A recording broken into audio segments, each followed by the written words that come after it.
जी यही आपत्ति है। जब भी आप इतिहास के पन्नों में झांकेंगे और ये सब जिद्द मुगल साम्राज्य के टाइम पे जो भी इस आक्रांता थे, उनको जब शहीद का दर्जा दिया जाता है, जैसे टीपू सुल्तान हो या बाबर हो, तो फिर तो सामने आवाज तो उठेगी, क्योंकि आप सत्य बदल नहीं सकते, आप इतिहास को बदल नहीं सकते हैं। आप इतिहास को छेड़छाड़ करने के प्रयास करेंगे और जब आपको कोई करेक्ट करेगा तो आप उसको एंटी मुस्लिम बताएंगे। आपत्ति तो वहां पे है राकेश जी। कोई नहीं चाहता 140 करोड़ भारतीयों में हम पुरानी बातों को उखाड़े या उसके बारे में चर्चा करें, क्योंकि हम वर्तमान में समय खराब नहीं कर सकते इतिहास की बातों को करके। पर आप जब तुष्टीकरण के लिए, जब कांग्रेस के नेता ये कहेंगे नहीं टीपू सुल्तान तो आक्रांत है और उसका जो स्टेटस है वो शिवाजी महाराज जितना होना चाहिए, फिर तो आवाज उठेगी ना। आप क्या चाहेंगे? आप चुप हो जाएंगे? अब जब भी आप कांग्रेस पार्टी देखिए, जहां पे भी उनके राज्य है, कर्नाटका देखिए, तेलंगाना में 2 दिन पहले ईद के समय पे लोगों को जल्दी 4 बजे छोड़ने की छुट्टी देने का फरमान जारी कर दिया गया। कर्नाटक में 4% लोगों को, मुस्लिम कॉन्ट्रैक्टरों को आरक्षण देना। ये सब चीजें क्या है? आपको क्यों तुष्टीकरण करना है? आप तुष्टीकरण करेंगे और तुष्टीकरण के सामने अगर आवाज उठेगी, फिर भाजपा को ये कहा जाएगा कि आप हिंदू मुसलमान करते हैं। ये कितना योग्य है राकेश जी?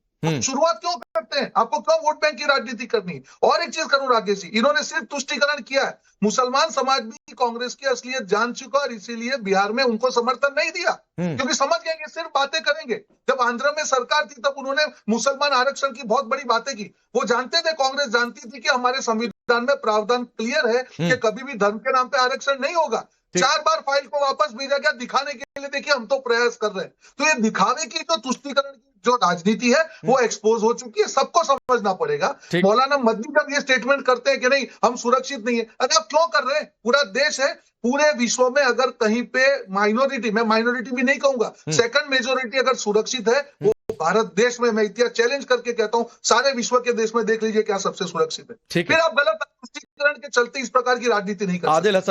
आदिल हसन, योगी आदित्यनाथ और मोहन भागवत की मुलाकात हुई। आपका जोर बंगाल पर जितना है नहीं है, बंगाल के तो आप प्रभारी भी बन गए, बंगाल पर जितना जोर है नहीं है, उससे ज्यादा जोर यूपी में है और उससे बड़ा दावा आप लोगों का यूपी में है कि चुनाव में कामयाबी हासिल करेंगे। ये इक्वेशन बिगड़ रहा है, तब आपके नेता की जुबान बिगड़ रही है और कसाब से तुलना कर देंगे। भाई पहली बात, रोहन गुप्ता को राकेश भाई बोलना चाहते हैं कि टीपू सुल्तान का जो फोटो है वो जो पहला संविधान की कॉपी बनी थी जिसपे बाबा साहेब अंबेडकर का सिग्नेचर है, सरदार पटेल का सिग्नेचर है, पंडित नेहरू का सिग्नेचर है, मौलाना आजाद का सिग्नेचर, उस संविधान के कॉपी में टीपू सुल्तान का फोटो है। तो रोहन गुप्ता को बता दीजिए कि बाबा साहेब अंबेडकर से बड़े ना मोदी है ना नीतीश है। महिमा मंडन मत करिए आप। संविधान में जो तस्वीरें थी तो हटाई गई, नहीं बोला, बीच में मत बोलो, हिंदू भगवान की तस्वीर हटा दी गई। बीच में मत बोलो, मत करिए आप, बीच में मत बोलो, बीच में मत बोलो। कल तक चमचागिरी राहुल गांधी का तुम ही करते थे, मैं नहीं करता। भाषा अपनी ठीक रखो। कल तक राहुल गांधी का चमचागिरी तुम ही करते थे, मैं नहीं करता। गुंडे वाली भाषा मत करो। राहुल गांधी का झोला अपनी बात पे मैं आता हूँ बीच में, मैं आता हूँ बीच में मैं आता हूँ, बीच में मैं आता हूँ। एक मिनट, ठीक है, नहीं कुछ काउंटर करना था, रंगूता ने कर दिया, 1-2 लाइन का काउंटर हो सकता है। रोहन जी बात सुनिए और सभी लोग भाषाई मर्यादा रखें, प्लीज। आदिल हसन बोलिए। राकेश भाई, हाँ बोलिए। राकेश भाई, टीपू सुल्तान जो शख्सियत, बाबा साहेब अंबेडकर ने उस संविधान के कॉपी पे साइन किया है। और रोहन गुप्ता को बोलिए, भाजपा की अगर औकात है तो नीतीश कुमार ने भी 4 बजे छुट्टी बिहार में कर दी है, चंद्रबाबू नायडू ने भी कर दिया। औकात है, भारतीय जनता पार्टी को चैलेंज करता हूं, नरेंद्र मोदी अमित शाह को चैलेंज करता हूं। औकात है तो रमजान पर बोल दे जो नीतीश कुमार की छुट्टी को कैंसिल करा दे। है भाजपा की औकात, अमित शाह की औकात, सम्राट चौधरी की औकात, नरेंद्र मोदी की बैसाखी है, नीतीश कुमार की सरकार। चंद्रबाबू नायडू, सुनिए आदिल हसन, मैं रिप्लाई लेता हूं इस पर, मैं रोहन गुप्ता से रिप्लाई लेता हूं, लेकिन एक बात सुनिए ना, थोड़ा सा सुनिए। आदिल भाई सुनिए, कम से कम शब्दों की मर्यादा, ये औकात देखने दिखाने का ये टेलीविजन पर नहीं अच्छा लगता है। आप रोजे से हैं, कम से कम इस समय तो भाषाई मर्यादा और थोड़ी सी बनाकर रखें। ये औकात देखने दिखाने की बात थोड़ी नहीं होती है। आप बिल्कुल मुद्दा उठाइए, जो आपने कहा उसका मैं काउंटर लेता हूं रोहन गुप्ता से, बिल्कुल मैं लेता हूं उसका काउंटर। राकेश भाई, चंद्रबाबू नायडू ने 4% रिजर्वेशन की बात की, उनका बेटा लोकेश ने बात ठीक है, रिप्लाई करिए रोहन गुप्ता, मैं लेता हूं इस पर। राकेश भाई बोलने दिए पूरा बात। हाँ बोलिए, फिर रिप्लाई लेता हूं। माइनॉरिटी का रिजर्वेशन का चंद्रबाबू नायडू साहब ने साथ दिया। नीतीश कुमार ने छुट्टी दी रमजान में, जो तेलंगाना के चीफ मिनिस्टर की है हिम्मत भाजपा को। अब सुनिए ना, मैं रिप्लाई लेता हूं एक बात कहते हुए आदिल हसन, मैं रिप्लाई लेता हूं रोहन गुप्ता से एक बात कहते हुए। आप संविधान का जिक्र कर रहे हैं, उसी संविधान में राम दरबार की भी तस्वीर है और उसी संविधान में राम मंदिर बन गया। उसको लेकर आपके नेताओं ने क्या क्या नहीं कहा अयोध्या को लेकर, तो छोड़ दीजिए सर, ये दिखावा मत किया करिए। कि जो मुझे सूट करेगा उसका हम बहुत बखान करेंगे, जो नहीं सूट करेगा उसका बहुत बखान करेंगे। टीपू सुल्तान की बात सिर्फ इसलिए करेंगे क्योंकि उसकी इमेज एंटी हिंदू की थी, उसने मंदिरों को तोड़ा, उसने जबरन धर्मांतरण करवाया, इसलिए टीपू सुल्तान की पैरवी करेंगे क्योंकि आपको सूट करता है। राम दरबार की बात नहीं करेंगे क्योंकि वो आपको सूट नहीं करता है। राकेश भाई, मेरा कुरान कहता है लकुम दीनकुम वलिय दीन, तुम्हारा धर्म तुम्हारे लिए, मेरा धर्म मेरे लिए। हाँ। मर्यादा पुरुषोत्तम। तो किसने आपके धर्म पर सवाल उठा दिया? किसने आपके धर्म पर सवाल उठा दिया? किसने आपके धर्म पर सवाल उठा दिया? हमने भगवान नाम पर कोई क्वेश्चन नहीं उठाया। ये आप झूठ बोल रहे टीवी पर। मैंने भगवान नाम पर सवाल तो उठाने की बात ही नहीं कही। मैंने कहा क्या? मैंने तो कहा कि राम दरबार की तस्वीर है और उन्हीं राम के मंदिर को लेकर आप लोगों ने क्या क्या कहा, अयोध्या को लेकर क्या क्या कहा। मैंने तो कहा ही नहीं कि आपने भगवान राम पर सवाल उठाया।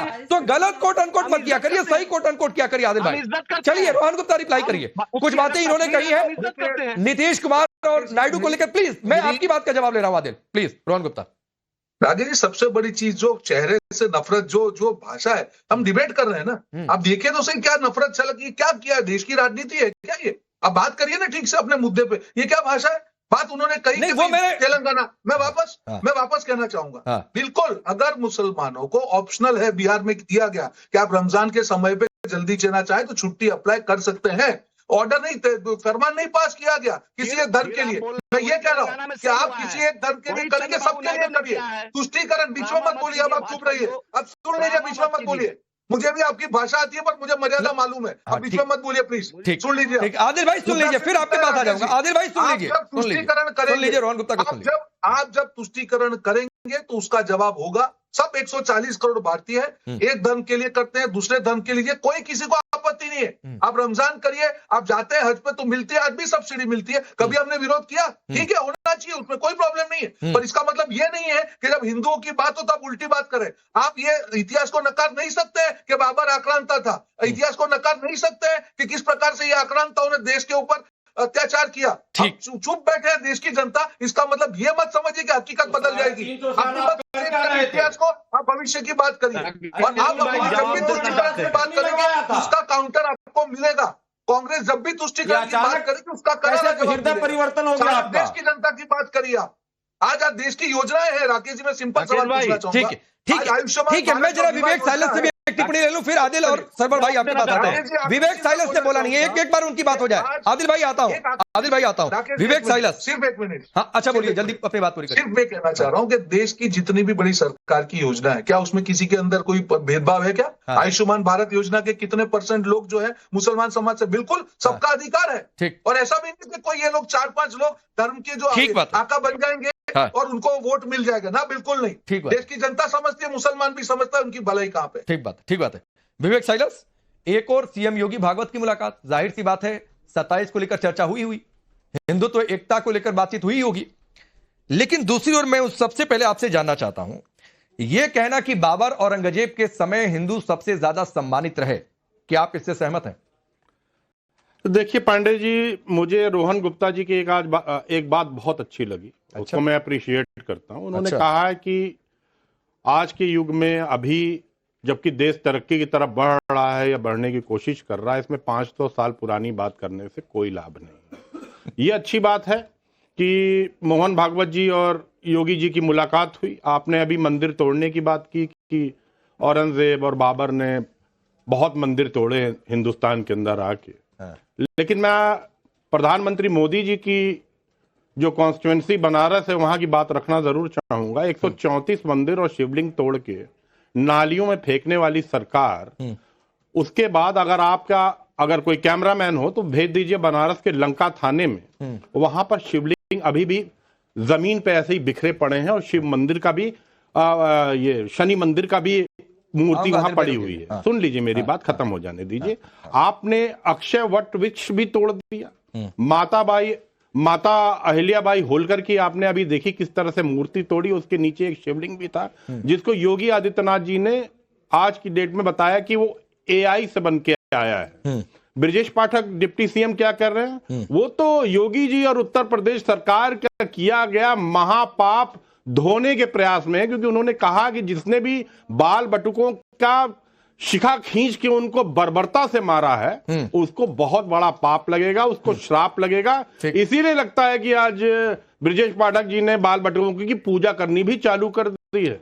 ठीक, देखिए जहां तक मोहन भागवत जी का सवाल है, तो अमित शाह जी ने क्या कहा कि अहमदाबाद में कि जो भी सरकार या जो भी व्यक्ति सनातन का विरोध करता है वो दोबारा सत्ता में नहीं आता, ये अमित शाह जी ने कहा है। और योगी जी कह रहे हैं कि दिल्ली की जो सरकार